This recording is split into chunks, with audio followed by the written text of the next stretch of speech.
yes. How we sounding?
I think we're finna get ready to get started finally.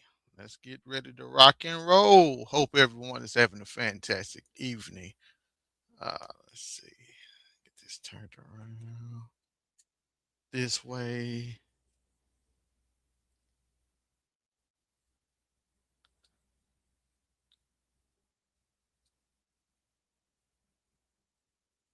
Alrighty, how y'all guys and ladies feeling today? This is Elvin Israel, aka one of the best sons of God out here just bringing the information. I hope everyone's evening, thank you. I hope everyone's evening is going well and that you all have a lot to be thankful for. Uh, y'all know we do lecture format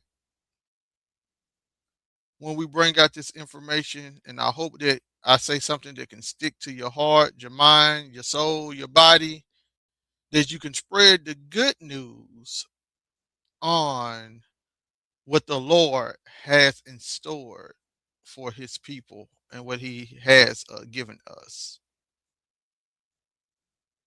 My phone want to be contrary, but hopefully, there we go. Hopefully it starts now. All righty, here we go. So today we're going to be concentrating on what they call the glorified bodies, right? It's an understanding that indeed the Lord at the end was going to create natural dash spiritual bodies that's going to be infallible. It's going to be uh, bulletproof. That's going to be indestructible. And he's going to give these bodies to all of us just because we're his children and etc. Well, first, I would like y'all to walk through, and shalom to everybody out there that's watching, to my daughters, to my family, to my friends, to all people who are truth seekers of the Bible in the 21st century. I want y'all to think about it, right? I want y'all to sit back, and shalom to everybody on the talk. I want y'all to sit back and go and venture to the first century because the background of what's happening first century is always left out when people start trying to decipher what this Bible context is all about. Okay, so we're going to go back to the first century, and within the first century, these individuals have been handed down tradition. They have been handed down stories about their ancestors and the things that their ancestors been through. They have been they have been taught about David and Goliath, how David killed this giant. Uh, they have heard about Samson and how Samson was so strong that he pushed down two pillars and destroyed who the Philistines and etc. And he killed many Philistines in the war with a donkey's jawbone.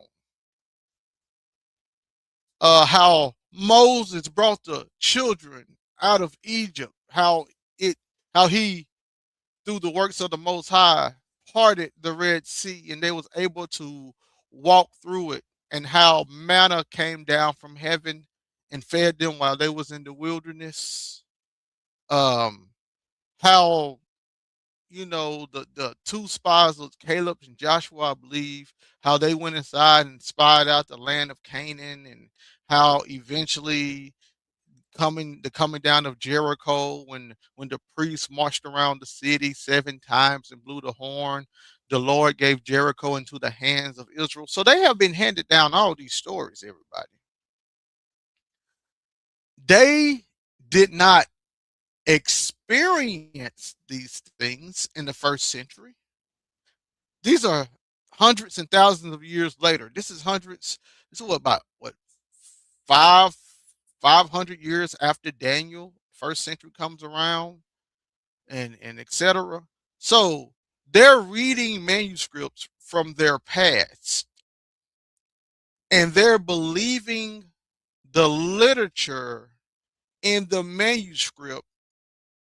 Some are at face value. The others are like, these are just stories handed down to us. In fact, if you go through the sects of minds that was going on in the first century, you had the Essenes, you had the Sadducees, you had the Pharisees. Eventually, the Christians come, but the Sadducees only believe the Torah: Genesis, Exodus, Leviticus, Numbers, and Deuteronomy. That's the only thing that they was pretty much dealing with, whatever Moses brought, like the Samaritans. They didn't believe in angels. They didn't believe in the afterlife. They didn't believe in none of these. And these are sects of Jews. They're not believing these things. They're looking at these things as more metaphors in symbolic language. This is what the Sadducees are looking at it for. And then the Pharisees are coming through and they're looking at the things dealing with the angels and etc. as literal, really happening. But it don't take away that they believe some of the things are metaphoric as well.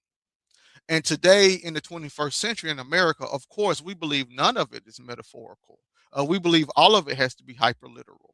But coming from the culture first century, they understood some of these things was metaphorical. They understood that the Lord, he was way more than what we have limited him to today. We're talking about the creator of all things, right? Of heaven and earth. And they realized that they needed to understand the God of Abraham, Isaac, and Jacob on a more deeper level than what we do understand them today.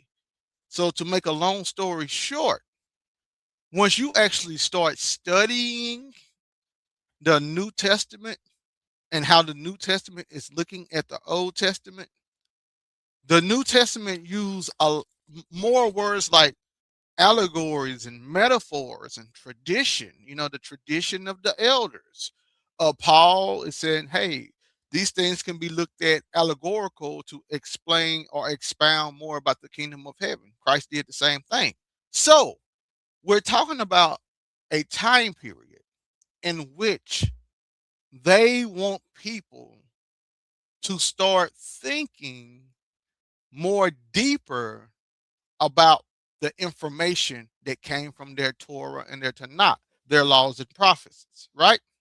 So the Hellenized, the Greeks at that time, they was all into philosophy.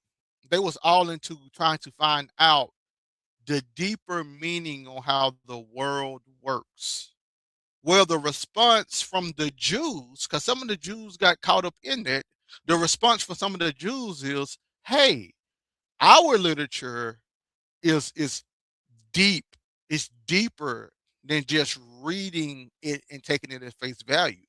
So we have the same thing or the same situation that the Greeks have, as in understanding these deeper meanings in our literature. So the Greeks was looked at as wise for being able to decipher and understand things deeper. You got your Plato, uh, and people like him.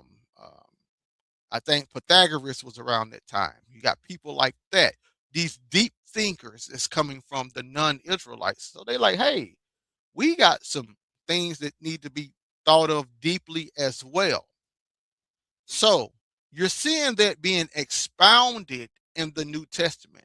And the problem we have today is that when the new people, the Western world, when we start teaching the Bible, we have let go of all of that wisdom literature and we start taking things at face value again. And that's the problem. We got too many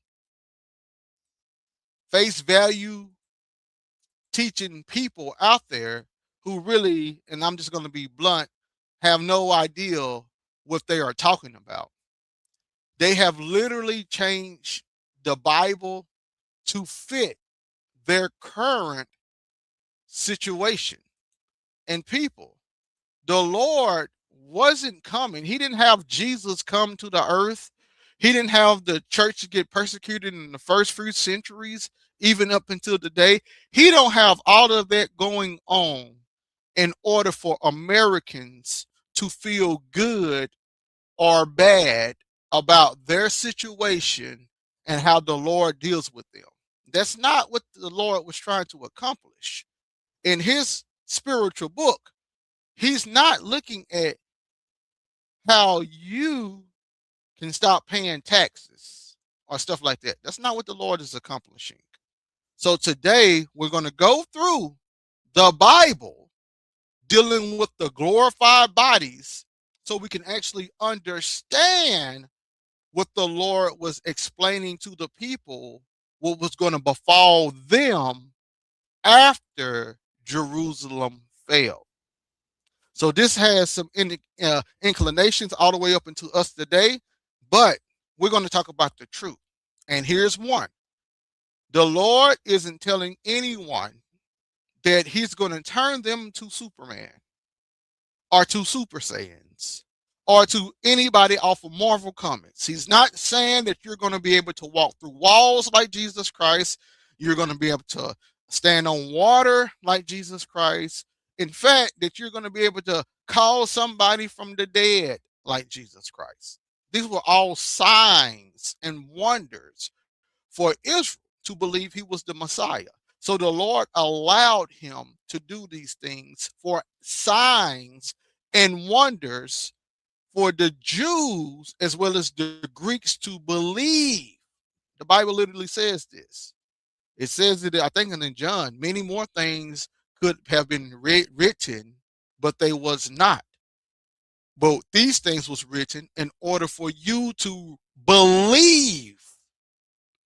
Okay? So when you're talking about why you can't walk on water and all that stuff today, that's not what he was doing in the first place. This is just evidence for you to believe.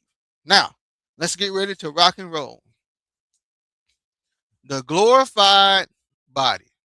John 6. We're gonna do and sorry about my background, y'all. We're gonna do a I'll have it fixed by next week. We're going to do a deep dive. It's not going to take too long. The glorified body. So this is what Christ said in John 6:39. He says, and this is my Father's will, which has sent me, that of all which he had given me, I should lose nothing, but shall raise it up again at that last day. And you to understand this, you got to go through, you have to leave the milk and go through the meat. To me, meat means mentally evolving, advocating truth.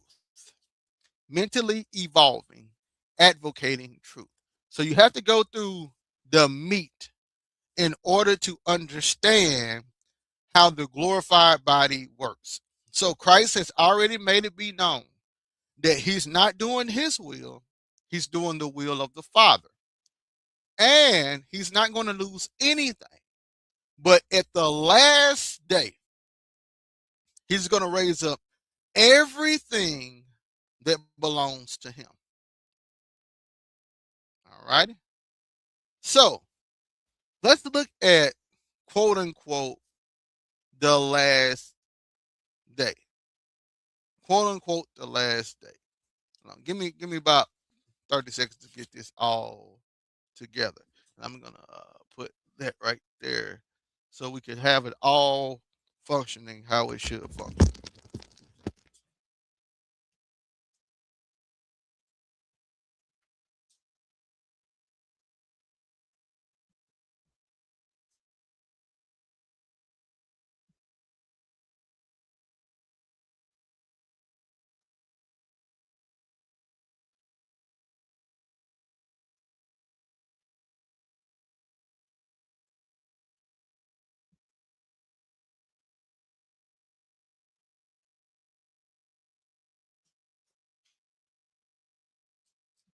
All right, so we're rocking and rolling. Sorry about that, everyone. We're rocking and rolling.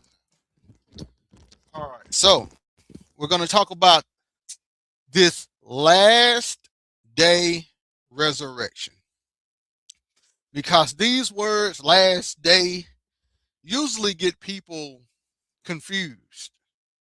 And then they start talking about the last day in America, the last day of the world, the last day of world history, um, the last days that we're living in today. One day to the Lord is 1,000 years. The last day this, the last day that. Okay, everybody. There is a specific point, a specific telos, a specific time that the Bible has everything recorded. So this isn't a what happens once it's going to happen again, nothing new under the sun. He's going to do it all over again. This isn't none of that, which people misuse because they want the Bible to be fulfilled the way that they want it to be fulfilled. So we're going to use a little common sense real fast. If Christ is eternal and his kingdom is eternal, there is no last days in an eternal kingdom. Okay? If Christ brought an eternal kingdom first century, the eternal kingdom that he brought cannot have a last days. So for everyone out there that's Bible believers and understand the covenants, if you say that you are in the new covenant, the new covenant doesn't have last days. So by default, if you are in the new covenant, you can't be in anything that has the last days. So the last days is not talking about your time period. Okay? So this is the big thing. Christianity is going to be one of my duties to get us out of this year. We got to understand there is no last days in the time period that we live in. So whatever you have that's going through in your life, when the Bible says the last days, it's not talking about our time period. It's not talking about our future. We are not dealing with the last days at all. You will never go through a last days. That's tradition that has been handed down to us through the Greeks, through the Catholics, and then the forefathers of America, and now the churches of today. That's just tradition. That's tradition that has been handed down to us. It's false. It's fake news. It's not true. It's a lie. We are not living in the last days. There is no last days that we're going to go through. When the Bible was talking about the last days, it was talking about the end of one system and the bringing in of another system. The only system that had to end was the old covenant. Okay? It was the old covenant. That's why he spoke about a new covenant. The new covenant doesn't have an end. So only the old covenant was expected to end. So we should all understand that by now. It's only old covenant. Okay? So we got that out the way. So we're going to talk about the last day resurrection, what was supposed to happen during that old covenant, bringing in the new covenant. So now, this information is indeed spoken of. And if you believe it, it's going to be easy for you. So this is what he said in John 6:39 again. And this is the Father's will, which has sent me, that of all which he had given me, I should lose nothing, but shall raise it up again at the last day. So Christ has stated everything the Father gave him, he was going to raise up. Everything that belongs to Christ was going to be raised up at the last day. So that's in John 6. Now the information progresses more in John 11. So listen to what said in John 11, John 11:24. Martha said unto him, I know that he shall rise again in the resurrection at the last day. So whatever belongs to Christ was going to go through the resurrection at that last day. Now understand, Martha is talking about her dead brother Lazarus.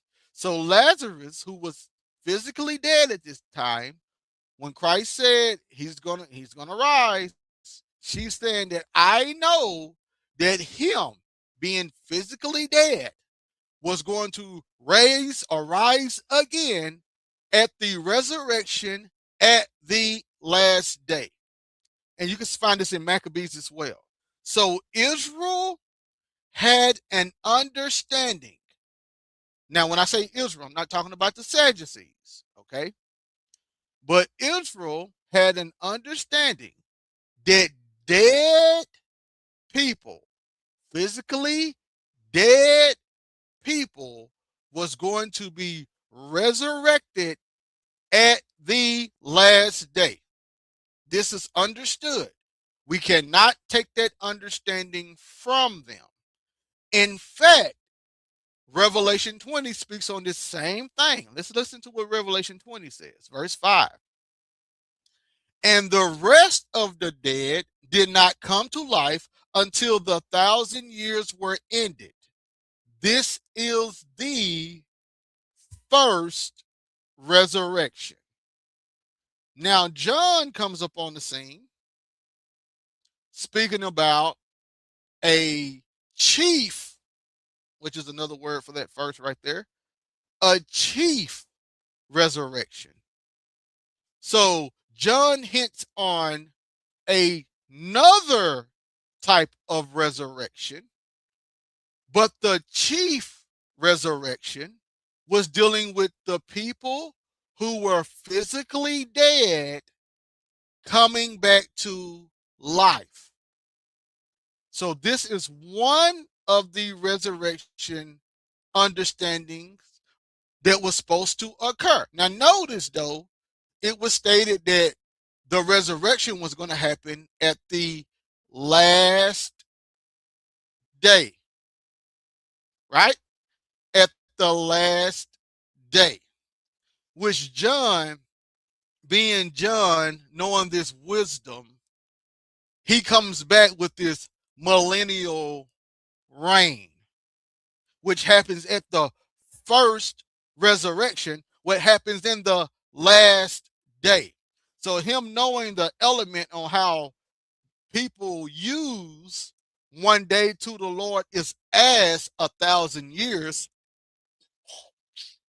and 1,000 years is as one day, then by default, the last day is referred to as the millennial reign, because in the allegory, one day to the Lord is as 1,000 years. So if they were going to resurrect on the last day, it's an allegory being stated as this is the a millennial reign, or them Christ reigning 1,000 years. That's all it is. It's not nothing deep. It ain't that deep at all. But people making it be, they're taking the analogy, they take the allegory, and they make the allegory be hyper literal. So now it turned from an allegory as a day to the Lord is as 1,000 years. It turned from that to a day to the Lord is 1,000 years. So they didn't redid the allegory.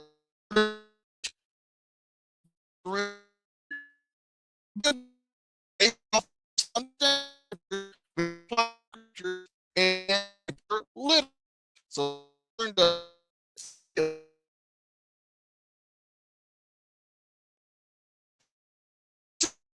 on the same Luke 26, we cannot die anymore because they are equal to angels and are sons of God, being sons of the resurrection. So they cannot die anymore, which meant that they could die, but now they cannot die anymore after that death. Being, well, before I even go to the rest of it. So everybody, first thing first, if they cannot die anymore, what death is it talking about? Because you remember the Revelation talks about two deaths, right? We know it's two deaths because he said second death. He said second death. So if there is a second death, there is a first death. And this is what people have a problem with understanding which death is which. So if Christ died, but then he said he cannot die anymore, which death does Christ not go through? The first death or the second death? Here he says they cannot die anymore. Which death do they go through, and which death would they not suffer? Revelation 20, verse 4 and 5. The dead lived again. So if they died and they live again, which death did they go through, and which death would they not go through? Okay, you see how people are making the first death the second death, and they're making the second death the first death. Okay, Christ only came to save people from a certain death. People make Christ come save people from the first death. Christ didn't save anyone from the first death. Lazarus resurrected and died again.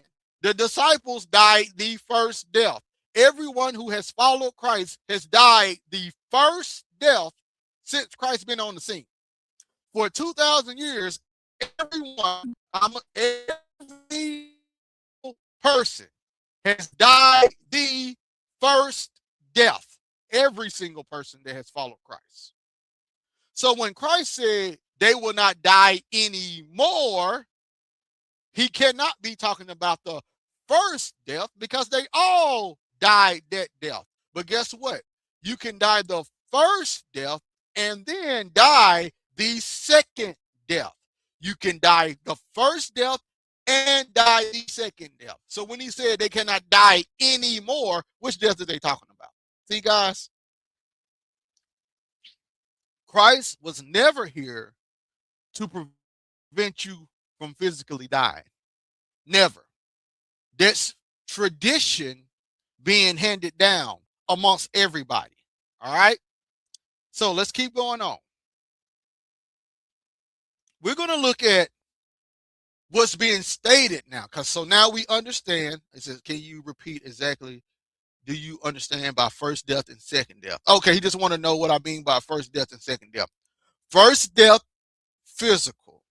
Second death, death of the soul. The soul is in all kind of shambles. It's outside of the Lord. It's in all kind of wickedness. Therefore, there's no presence of God inside of it, allowing all judgment to come upon it. Destruction of the soul. So now, that's it. Do you keep the law or do you eat pork and shrimp? Oh yeah, we're gonna talk about that later on. We definitely gonna talk about that. Yeah, he started. Shalom too. Yeah, I think I know that brother. Yes, sir. Bats. I think I know him. And yeah, we're gonna talk about this law of Moses in just a second because you guys are you guys really now this is a lecture, so I'm not gonna let you up. But and you can leave if you want to. But yeah, you guys y'all didn't mess that whole law of Moses thing up. Y'all tripping. Y'all got 13 or 14 deaths when y'all got done.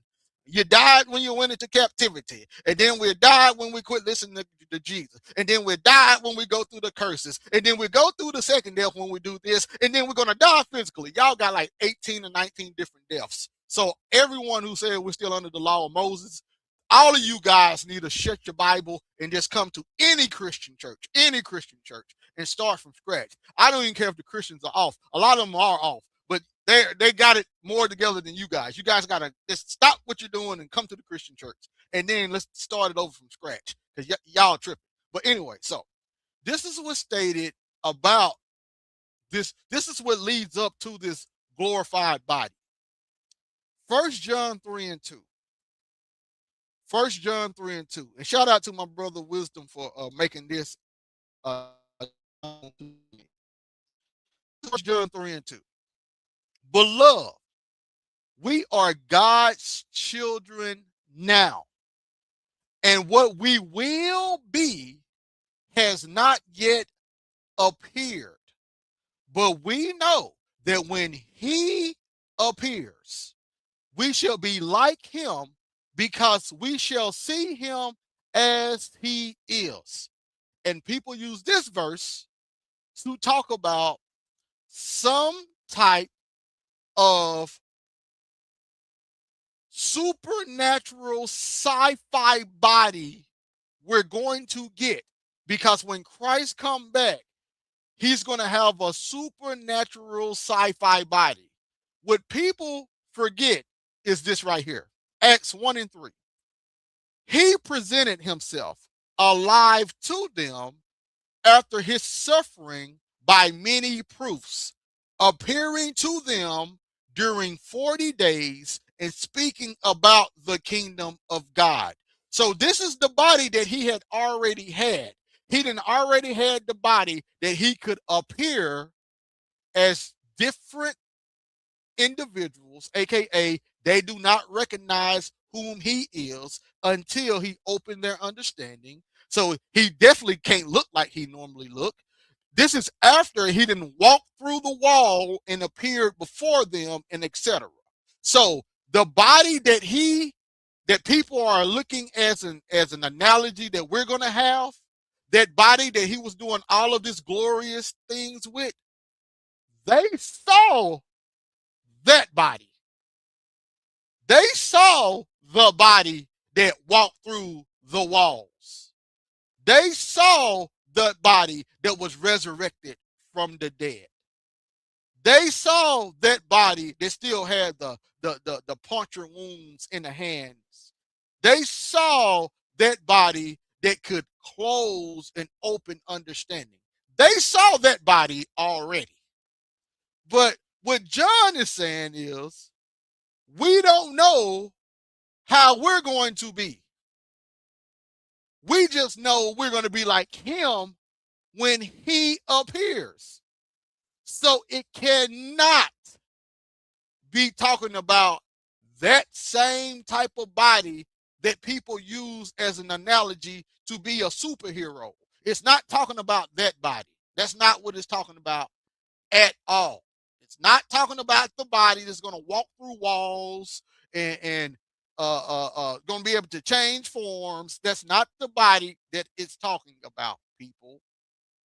They already saw that body, and they're looking for a new body. Now let me show you about what the word appear means, because people, we don't do those word studies to see the strength behind what's being said. And thank y'all all for the likes. Acts was written by Paul to attempt to destroy the Mosaic covenant. Foolishness and blasphemy. Foolishness and blasphemy. That's all I can say about that. So now, here's Strong's Greek 53 and 19. This is the word for appears. This is from the topical lexicon, the core ideal of manifestation. This is what it means to appear. It says Strong's Greek 53:19 portrays the active unveiling of what would otherwise remain unseen, whether the subject is divine glory, hidden motives, or future destiny. The verb marks the moment when something steps from concealment unto or into the light. So it's more like a revelation thing. It's like not knowing to knowing. So we do not know. See, it says right here, beloved, we are God's children now. And what we will be, we do not know yet. We do not know the outcome of being God's children yet. He's not saying we don't know what kind of body we're going to be in. That's not what it's talking about. So we don't know the outcome of being God's children yet. But we know that when he appears, when he is concealed, or steps from the concealment, steps from the not knowing, step from the I don't understand yet. We know when he appears, we're going to be like him, because we shall see him as he is, aka we will understand the everything. We will understand it now. We will understand what it means to be a child of God.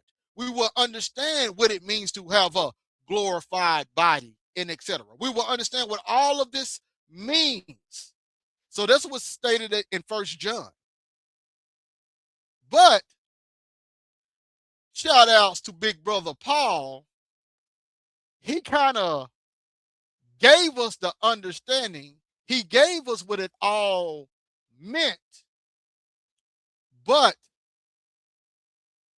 to truly understand it was what they was having the problems with at first. At first.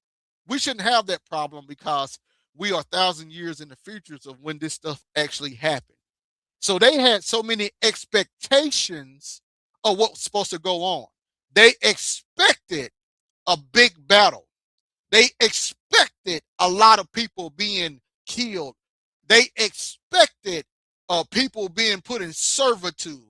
They expected that the nations was going to come and bring all of their resources and riches to the Israel, quote unquote Israel. This is what they expected from the law and prophets. But now when the Holy Spirit comes, a new type of expectation takes over. So now they are kind of confused on what is actually going to be the outcome of all of this. So that's what's going on in the quote unquote end of the old covenant, bringing in the new covenant. So these are the things that they got to wrestle with. So now I'm going to read 1 John 3:2 again. Excuse me. And then I'm going to go to Philippians. And thank y'all for rocking with me. I'm still getting over a little toothache / cold, but the Lord is working with me. 1 John 3:2. Beloved, we are God's children now, and what we will be has not yet appeared. But we know that when he appears, we shall be like him, because we shall see him as he is. Now, here's Philippians 3:20 through 21. Now, listen how this, we don't know how we're going to be, but we're going to be like him. Now, listen to how this is explained. Philippians 3:20. But our citizenship is in heaven, and from it we await a Savior, the Lord Jesus Christ. Remember, we shall see him as he is when he appears. Verse 21, who will transform our lowly body. So now they are in a lowly state. They are in a body, right? He who would transform our lowly body to be like his glorious body by the power that enables him even to subject all things to himself. So now it's stated that they're going to get a glorious body, and they're going to receive it by the power that enables him. Now, if y'all all know about the baptism, the Lord received the Godhead, according to Colossians 2. The Lord received the 7 spirits of the Father. Now, we can talk about the Godhead being the Father, Son. We can do that dance later on. I didn't already did that before. That's not what Godhead meant in every scenario. These are, it's used different ways by different Greek words. So it's no one that fit all. So the Godhead in Colossians was talking about the 7 spirits of the Father. So he received he housed the entire Godhead, allowing him to have a glorious body. So Christ was being moved by the Father. Christ said, not my will, but your will. Christ said, when you see me doing the things I do, the kingdom of heaven has came upon you. Christ said, it's not me that's doing it, but the Father inside of me is doing all of these things. Christ is being led by the Spirit of God. Everything that Christ is doing, everything Christ is saying, everything Christ is accomplishing is because of the Father inside of him and him being obedient to the Father. That's why Christ had a glorious body. He had a body engulfed with the Father, and he did that will of that spirit or those spirits that was inside of him. That's what made his body glorious. So now let's look at how Paul is trying to explain what's going on. This is 1 Corinthians 15:51. This is talking about the glorious body. Behold, I tell you a mystery. A mystery is not something that's not known. So we got to get that out of our mind. It's not something, it's not like in America, like things that's not known. A mystery to them doesn't mean that it's not known. It's more like it's not understood. It's not understood. It's not that it's not known, it's not understood, and the Lord has to give them the revelation on how to understand it. So Paul said, behold, I tell you a mystery. We shall not all sleep, but we shall all be changed. So now, y'all remember how we kept reading on how at the last day this resurrection was going to occur, and the dead people was going to rise and receive their rewards. So Paul is saying now, hey, That's not the final story. Because the way that they was presenting it, it was only for dead people, physically dead people. So Paul is now coming and saying, no, we are not all going to have to die. We shall not all sleep, but we shall all be changed. So not everyone is going to sleep, but everyone is going to be changed. The dead and the living, they're all are going to be changed. Now, this is how he continue on. In a moment, in the twinkling of an eye, at the last trumpet, for the trumpet will sound, and the dead, see, that's the no, we should not all sleep, will be raised imperishable, and we shall be changed. Now, everybody, Paul did not make that up. Remember, this is a mystery. It's not saying that people did not know that this was supposed to occur. They just didn't know what it meant. Paul is quoting this from Daniel. This is a literal quotation from Daniel.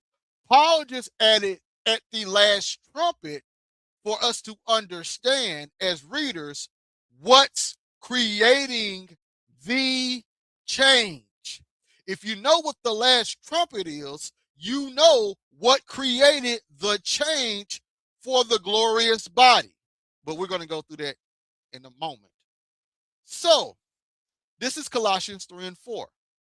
When Christ, who is your life, appears, then you also will appear with him in glory.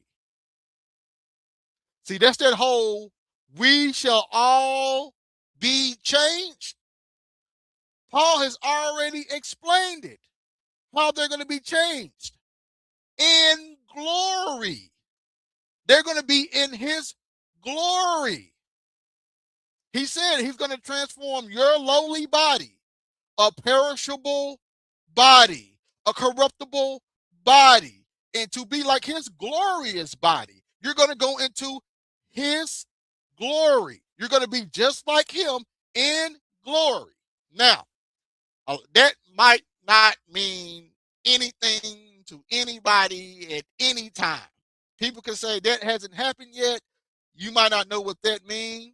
But Paul has already explained to us, using another analogy, what that actually meant. And this gets good, y'all. Shout out to Brother Paul. This gets good as he tried to explain this glorious body that everybody that followed Christ was supposed to receive. So now he wrote that in 1 Corinthians. Do we think Paul forgot about these points he was making? Of course not. He then restates it another way in 2 Corinthians. So he spoke about it in 1 Corinthians, and then he spoke about it again in 2 Corinthians using even more plainer language. This is what he says. 2 Corinthians 3 and 7.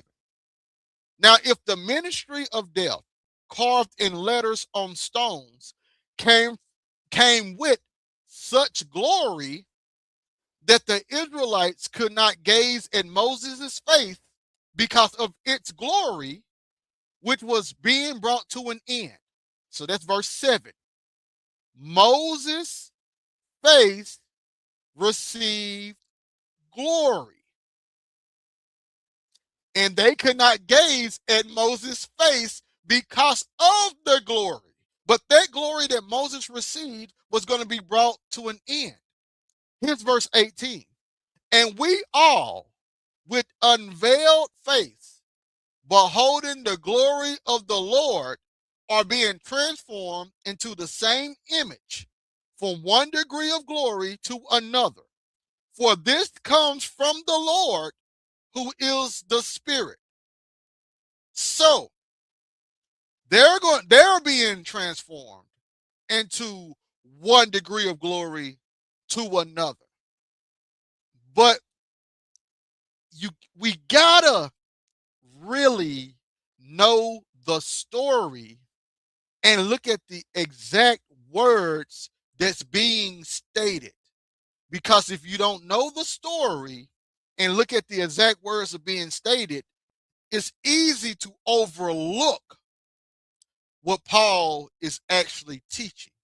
So what we're going to do, we're going to go back to the story, and then we're going to look at Christ, and we're going to go back over this verse again, 2 Corinthians 3:18, and we're going to see exactly what Paul is stating there, because it gets overlooked what Paul is actually saying. So here's Exodus 34:29 and 30. And when Moses went down from the mountain, there were the two tables in the hands of Moses. As then he went down from the mountain, Moses knew not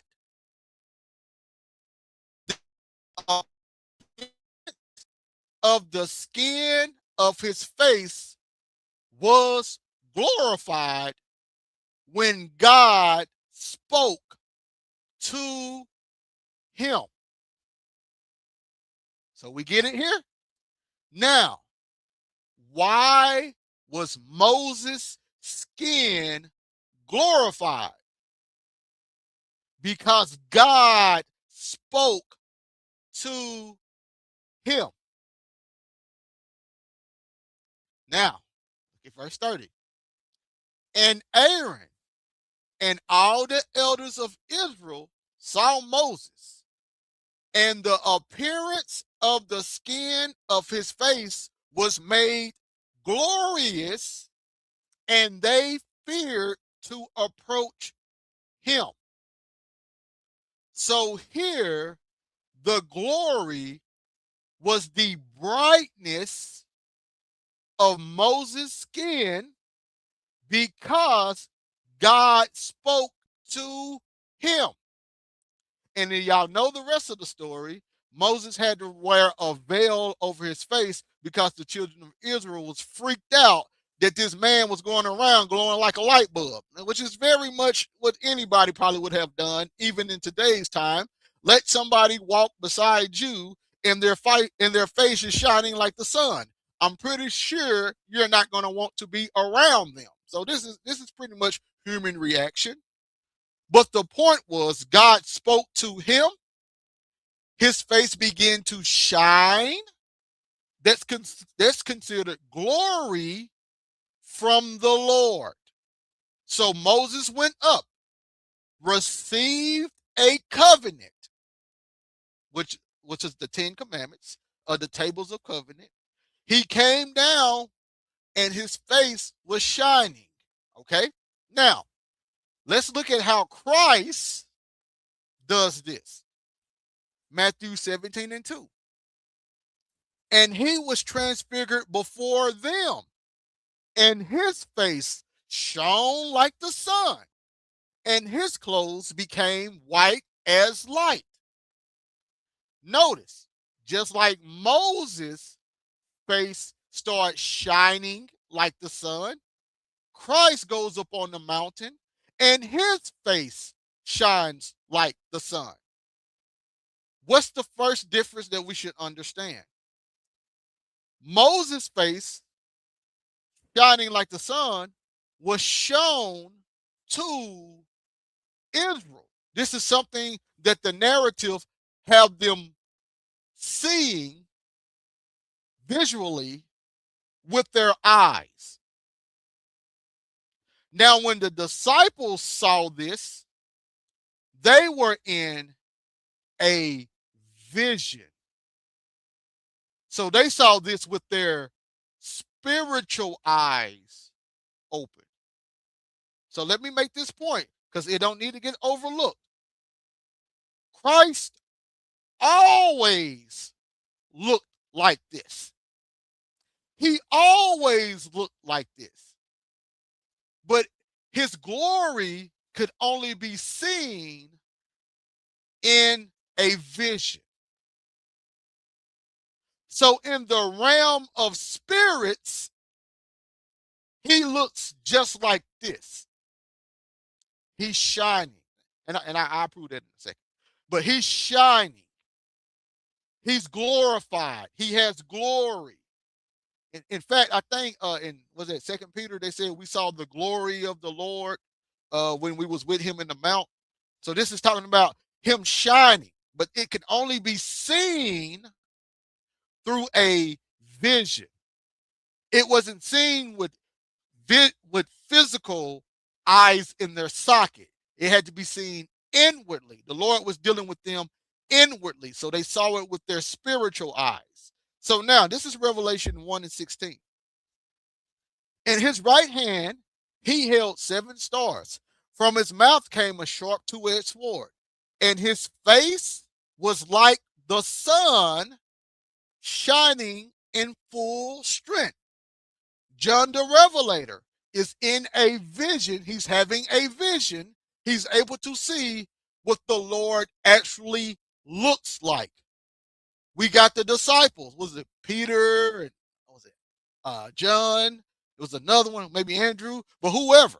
They saw the glory of Christ in a vision.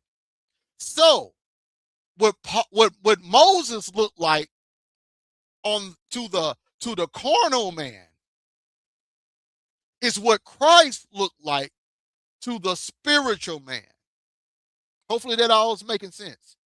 When the carnal people saw Moses, they saw the glory of the Lord upon him. When the spiritual people saw Christ, they saw the glory of the Lord upon him. But now, let's get back to what Paul stated, because this is truly remarkable. 2 Corinthians 3:18. And we all, with unveiled face, beholding the glory of the Lord. Now, that's 2 Corinthians 3:18. Hold on, let me see if I can get there real fast. I went down too far. Now, who were they beholding in the ancient world in the days of Moses? Listen to what it says. 2 Corinthians 3:7. Now, if the ministry of death, carved in letters on stones, came with such glory that the Israelites could not gaze at Moses' face because of its glory. Whose face had the glory?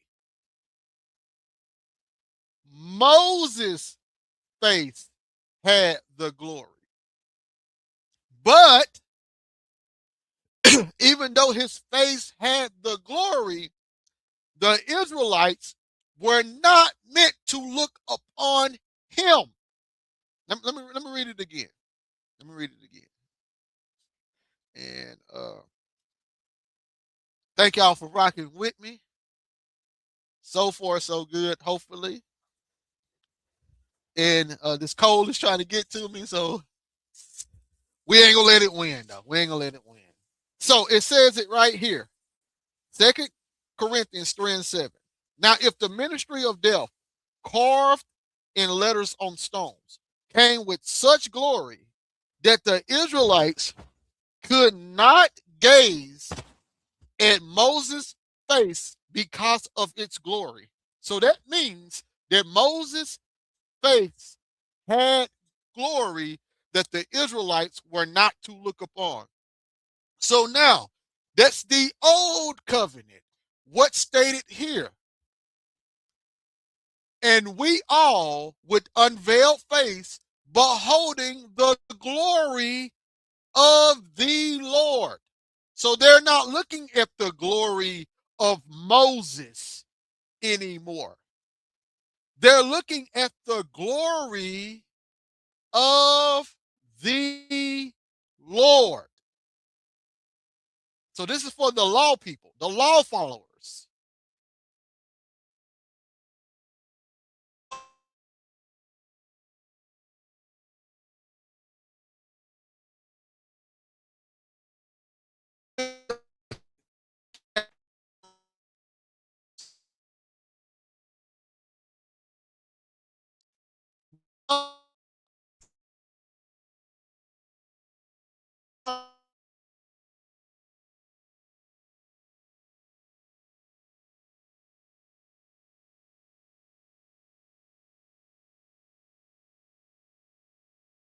Replaced by the Lord. So when we start talking about the Lord was teaching Moses and to follow Moses, what are you talking about?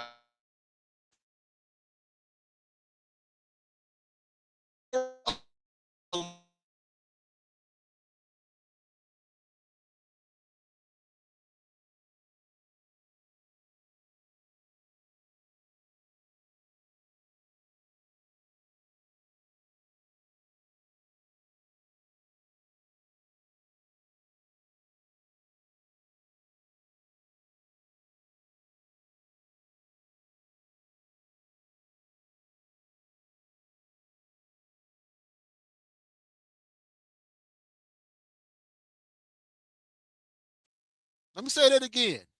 When Moses was talking to God, his face started to shine.